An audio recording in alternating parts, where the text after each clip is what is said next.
In the dark belly of a Japanese submarine, a captain held a piece of paper that told him to die. His hands did not shake. His face showed nothing.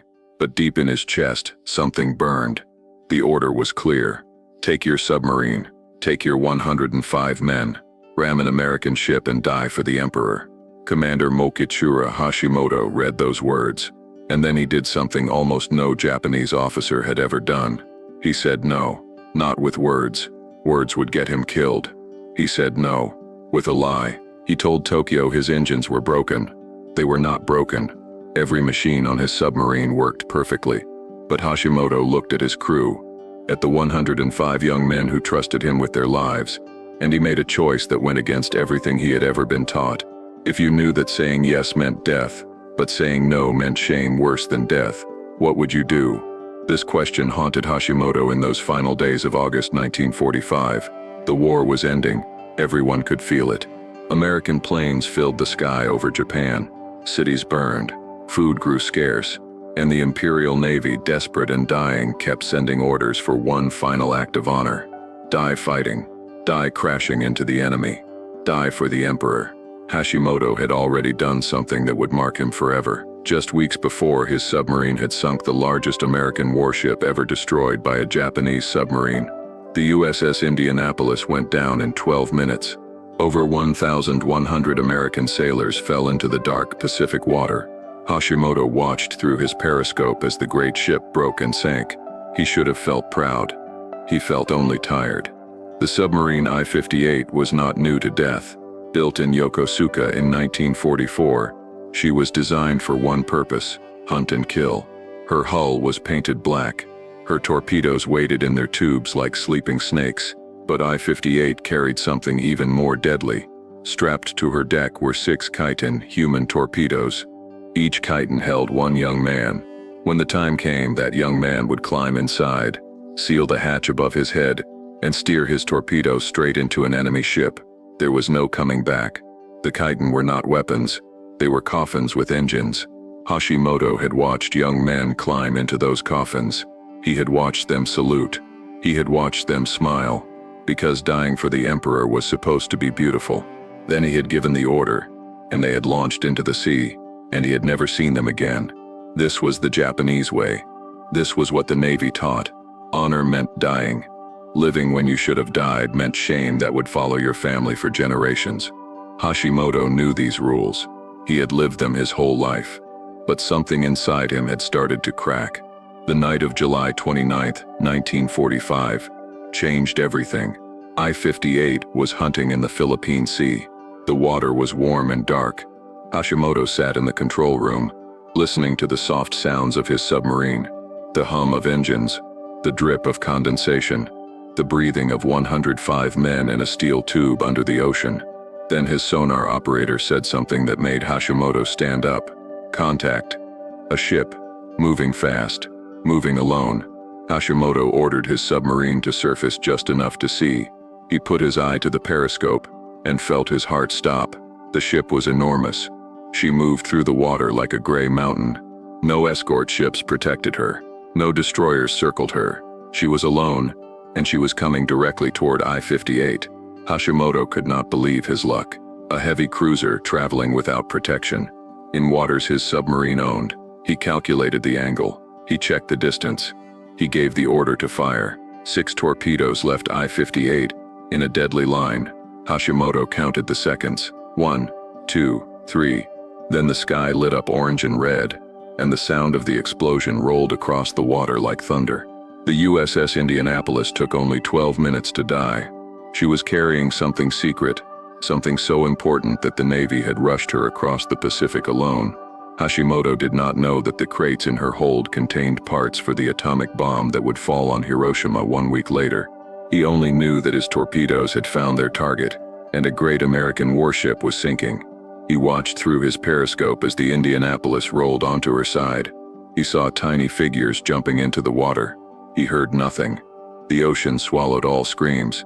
What happened next would haunt the American Navy forever. Over 1,100 men went into the water that night. The Navy did not know they were missing. No one came to rescue them. For 4.5 days, those sailors floated in the open Pacific. The sun burned their skin. Salt water cracked their lips. Sharks came. They circled it first.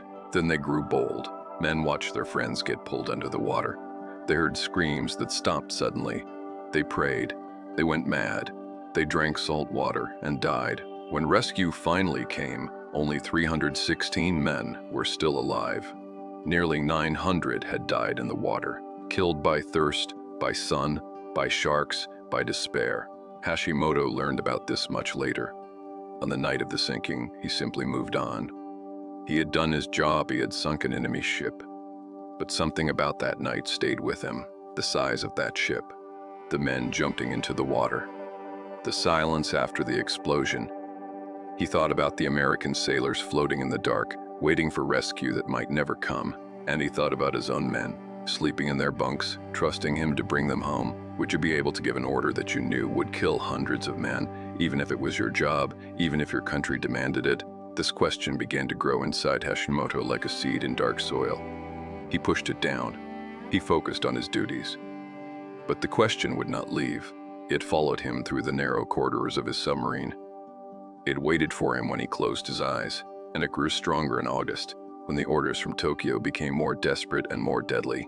The Japanese submarine force was dying.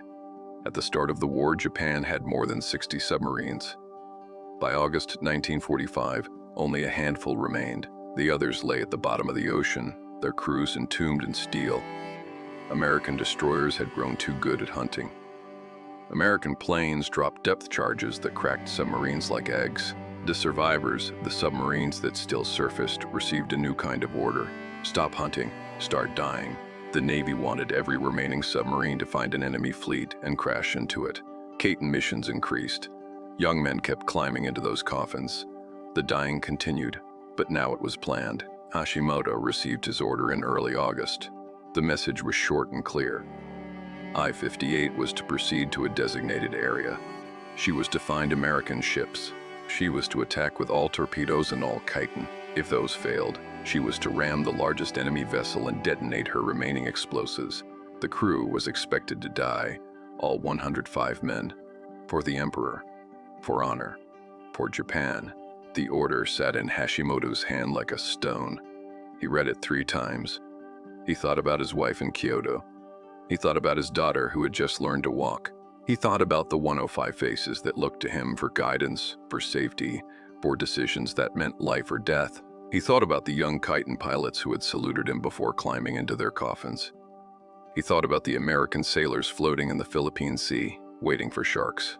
And something inside him, something he had pushed down for years, finally broke through the surface.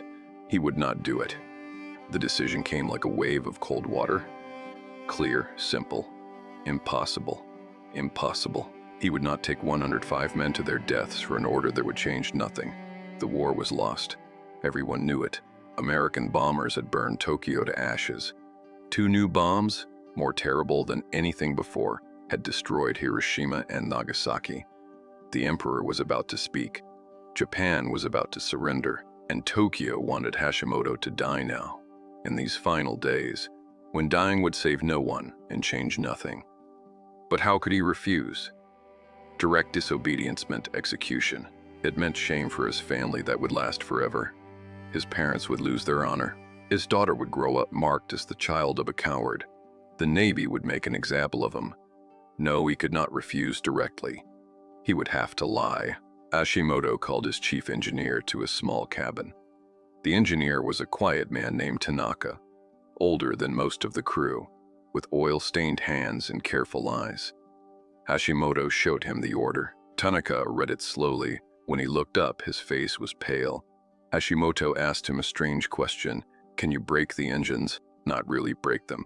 Just make them seem broken. Make them seem broken in a way that only you know how to fix. Tanaka did not speak for a long moment. He understood what his captain was asking. He understood the risk.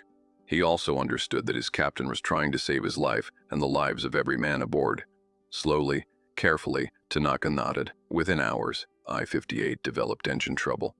Hashimoto sent a message to Tokyo. The engines were failing. Repairs would take time. He apologized for the delay. He promised to complete his mission as soon as repairs were finished. Tokyo responded with anger. They demanded faster repairs. They reminded Hashimoto of his duty. They spoke of honor and sacrifice. Hashimoto acknowledged every message. He promised progress. And Tanaka kept the engines just broken enough to justify the delay. The days crawled past. August 10, August 11, August 12. Each day brought new messages from Tokyo, each more frustrated than the last. And each day, Hashimoto lied. The repairs were almost complete. Just a few more hours. Just a little more time. He felt the weight of his deception like a physical burden. He could not sleep. He barely ate. He watched his crew going about their duties, unaware that their captain had decided to save their lives by becoming a liar and possibly a coward. But were these men cowards? 105 sailors, most of them barely 20 years old, who had volunteered to serve on a submarine knowing that submarines died more often than they survived. They had families at home, mothers who prayed for them, fathers who feared for them, young wives who slept alone and waited for news. Some had children who would not recognize them if they returned. Were these men supposed to die for an order sent by officers who sat safely in Tokyo bunkers? Hashimoto thought about honor. He had been taught that honor meant obedience. Honor meant dying when ordered to die. Honor meant placing the emperor above family, above self, above life itself. But now he wondered, was there another kind of honor? The honor of protecting those who trusted you. The honor of refusing to waste lives for nothing. The honor of bringing young men home to their mothers. August 14th arrived. Hashimoto woke to the sound of strange voices on the radio. Something was happening. Tokyo was broadcasting a message, but the signal was scrambled, hard to understand. Then at noon on August 15th, the emperor spoke. His voice came through the radio, thin and formal, speaking words that no Japanese emperor had ever spoken. Japan had accepted the terms of surrender. The war was over. Hashimoto stood in the control room, surrounded by his crew, and listened to those impossible words. Men around him wept. Some fell to their knees. Some simply stood, frozen, unable to understand what they were hearing. The emperor, who was supposed to be a god, was telling them to accept defeat. The war they had fought, the friends they had lost, the sacrifices they had made. It was all ending, not in victory, not in glorious death, in surrender. And somewhere in that confusion, in that strange mixture of grief and relief, Hashimoto felt something he had not felt in years. Peace. He had lied to save his men. He had defied orders that would have killed them. And now, because of those lies, those delays, those fake engine problems, 105 men would live.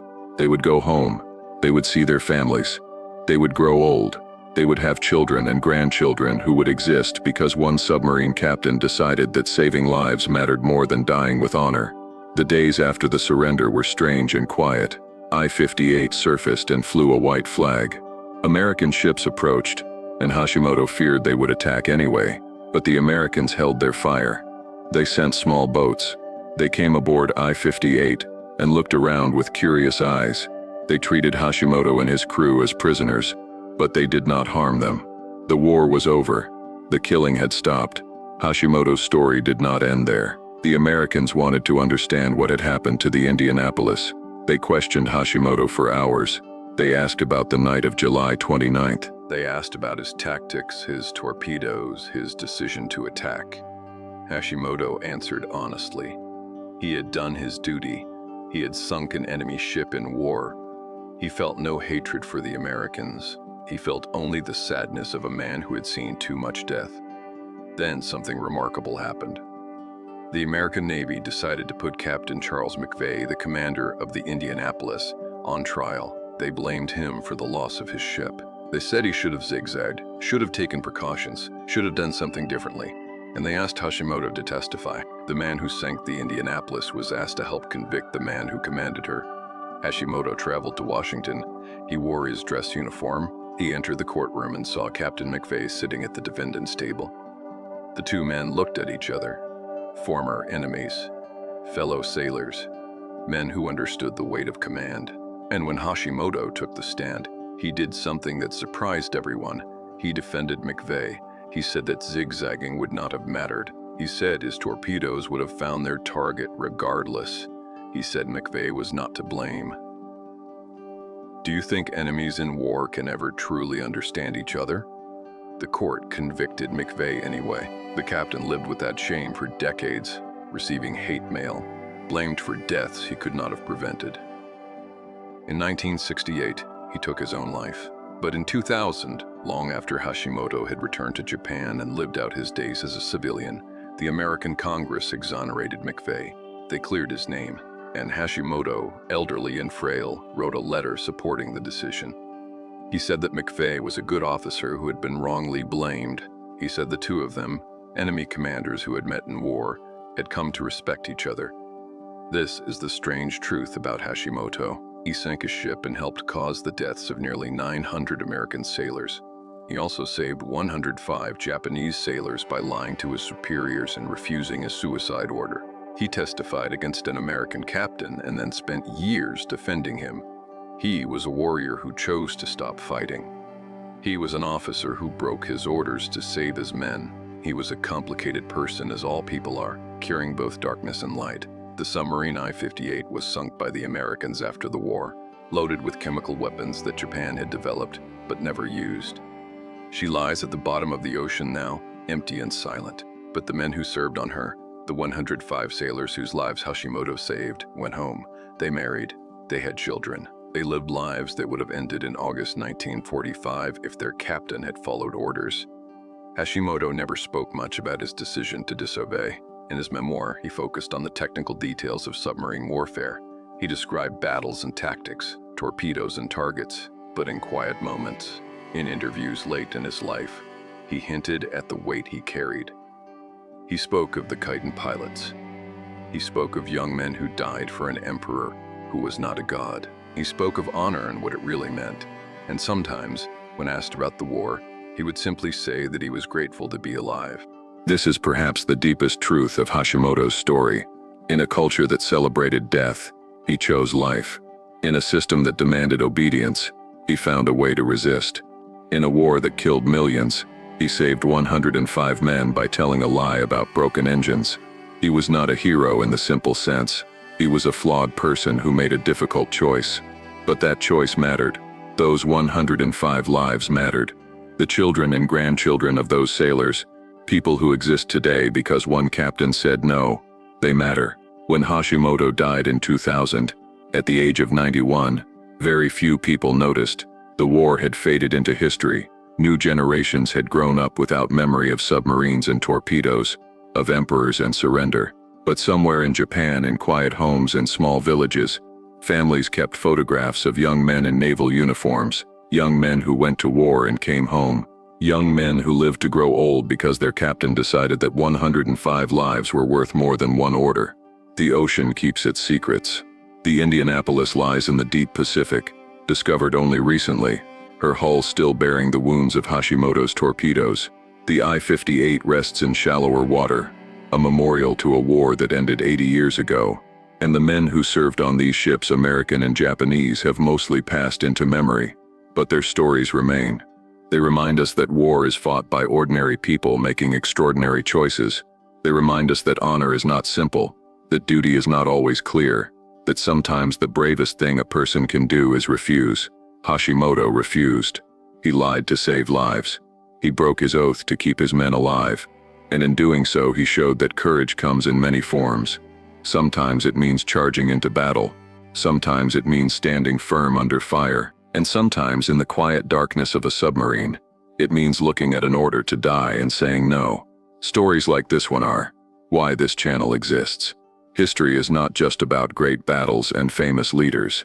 It is about people like Hashimoto and his crew.